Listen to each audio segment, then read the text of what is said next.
Shalom, peuple de Dieu, je suis le pasteur Olga Aboukan de l'église évangélique l'Europe de Beaunois. Je suis très honoré et très ravi d'être avec vous.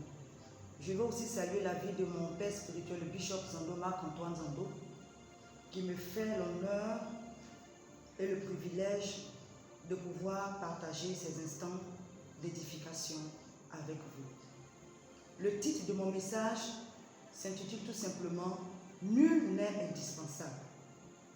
Et le texte de base qui appuie ce message est tiré du livre de Luc, chapitre 17, le verset 10, qui nous dit ceci.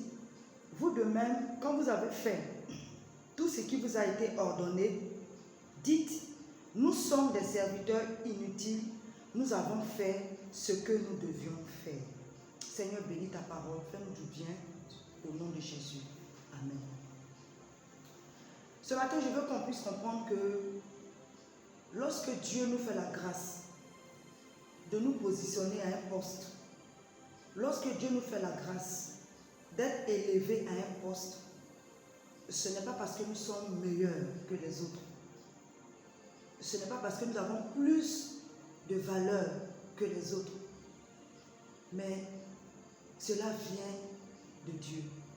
C'est une grâce qui vient de Dieu. Et je veux qu'on puisse comprendre aussi que personne n'est indispensable dans le service de Dieu. Personne n'est indispensable.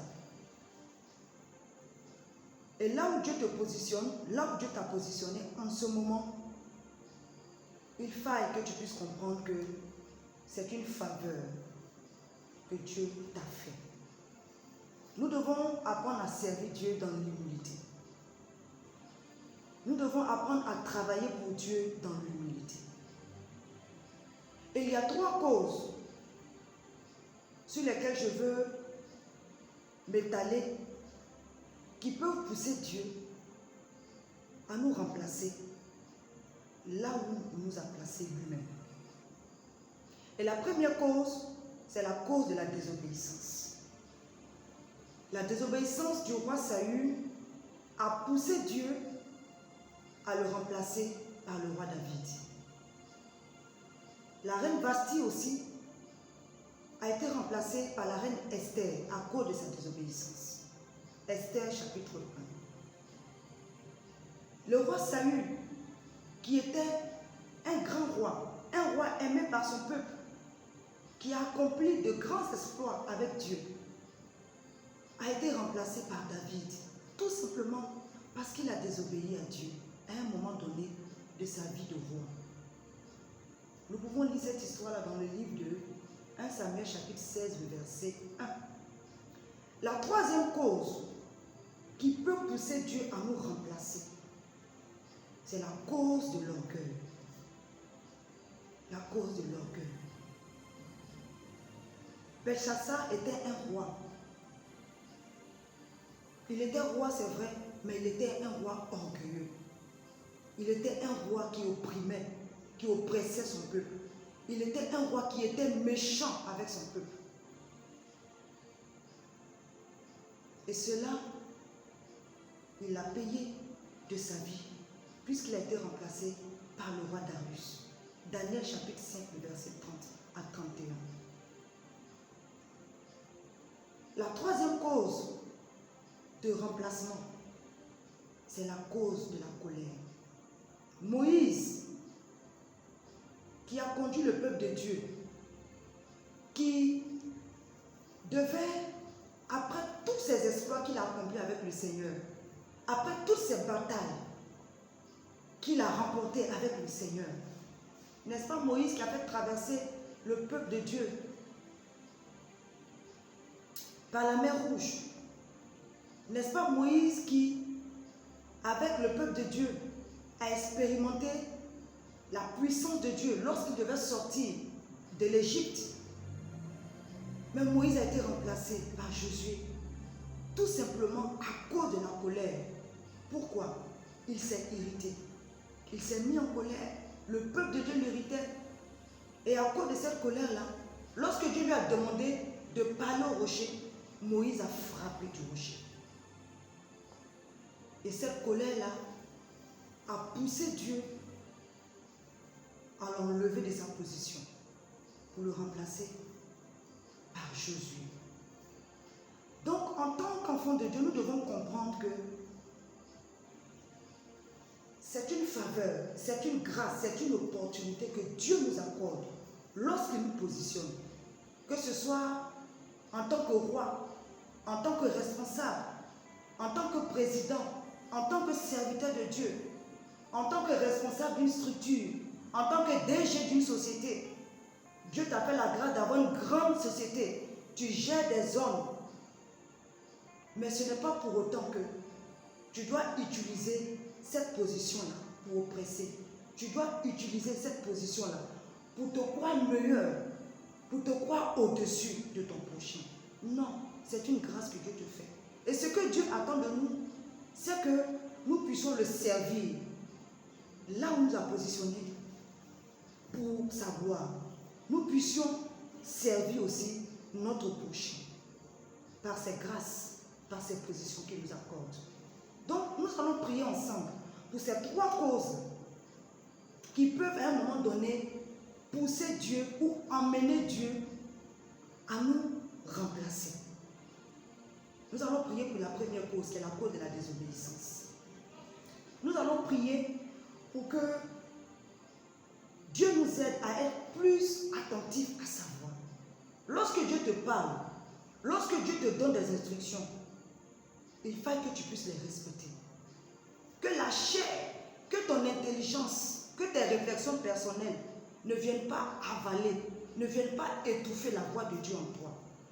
Parce que par une simple désobéissance de ces instructions, Dieu peut te remplacer. Seigneur, ce matin, s'il te plaît, aide tes enfants que nous sommes. Nous ne voulons pas commettre les mêmes erreurs. Seigneur, que ces personnes qui ont marché avec toi, aide-nous à être plus attentifs à ta voix, Seigneur. Aide-nous à faire ta volonté, à pouvoir t'obéir dans le moindre détail de notre vie, Seigneur. Que tout ce que nous allons faire, Seigneur, soit inspiré, soit orienté, soit conduit par toi. Afin que, Père, Seigneur, ta joie soit parfaite. Parce qu'en réalité, Seigneur, tu nous as créés pour te servir. Tu nous as créés pour t'adorer. Tu nous as créés pour faire ta volonté. Seigneur, tu ne nous as pas créés pour que nous puissions faire notre volonté, mais tu nous as créés pour que nous puissions faire ta volonté.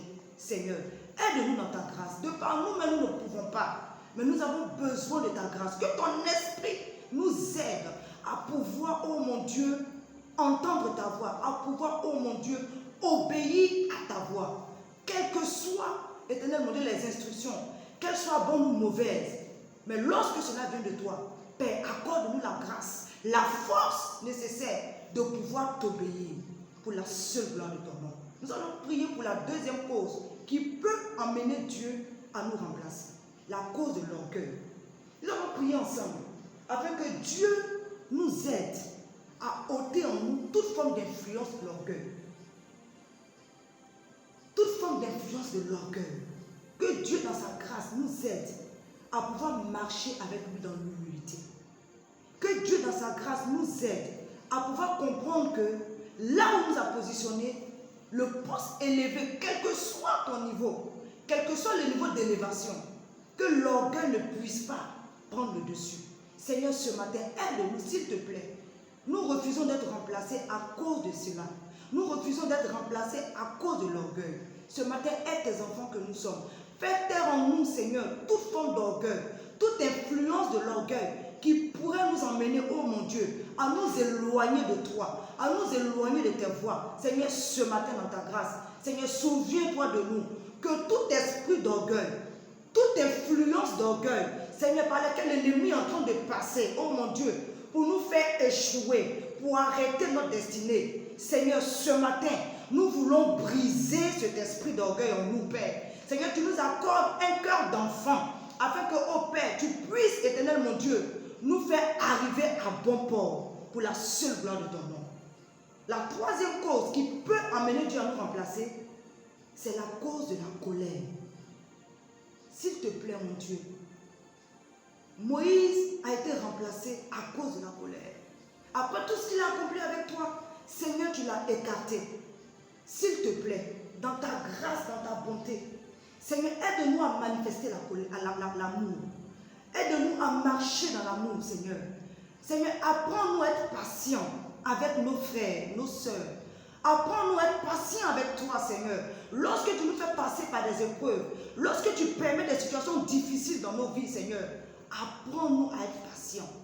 Apprends-nous à manifester l'amour. Apprends-nous, Éternel mon Dieu, à pouvoir attendre ton temps. Parce que souvent, l'impatience nous conduit à la colère, Seigneur. S'il te plaît, Moïse a été impatient, il s'est irrité.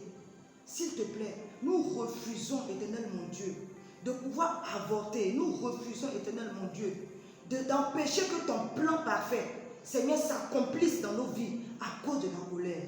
Transforme nos cœurs. Change nos cœurs de pierre en cœur de chair. Afin que, oh mon Dieu, tu puisses te révéler à nous. Afin que, oh mon Dieu, tu puisses, Éternel mon Dieu, nous transporter, nous emmener là où tu nous attends. Seigneur, pour la seule gloire de ton nom. Merci, Éternel mon Dieu, mon roi. Merci, Éternel mon Dieu, parce que je crois que tu as fait du bien à quelqu'un ce matin. Tu as fait du bien à mon frère, tu as fait du bien à ma soeur. Tu nous aides à nous éloigner de ces trois causes qui peuvent, Éternel mon Dieu, à un moment donné, nous éloigner de ton plan, nous éloigner de la position dans laquelle tu nous as mises. Seigneur, merci. Nous voulons aussi te dire merci, parce que là où nous sommes en ce moment, nous reconnaissons aujourd'hui que c'est une grâce qui vient de toi. Et qu'à la fin de la journée, Seigneur, nous ne sommes que des serviteurs, inutiles entre tes mains, rien que pour ta gloire. Que Dieu te bénisse, bien-aimé. J'espère que ce temps que nous avons passé ensemble t'a fait du bien. Continue de méditer sur ce message. Et je sais que Dieu, dans sa grâce, dans sa bonté, va continuer à se révéler à toi. Il peut même avoir encore d'autres causes. Dieu va se révéler à toi. Et lorsqu'il se révélera à toi, prie le Seigneur afin qu'il t'aide à t'éloigner de ces causes pour que tu puisses demeurer dans ta position et que tu puisses achever l'œuvre qu'il t'a assignée. Shalom, shalom.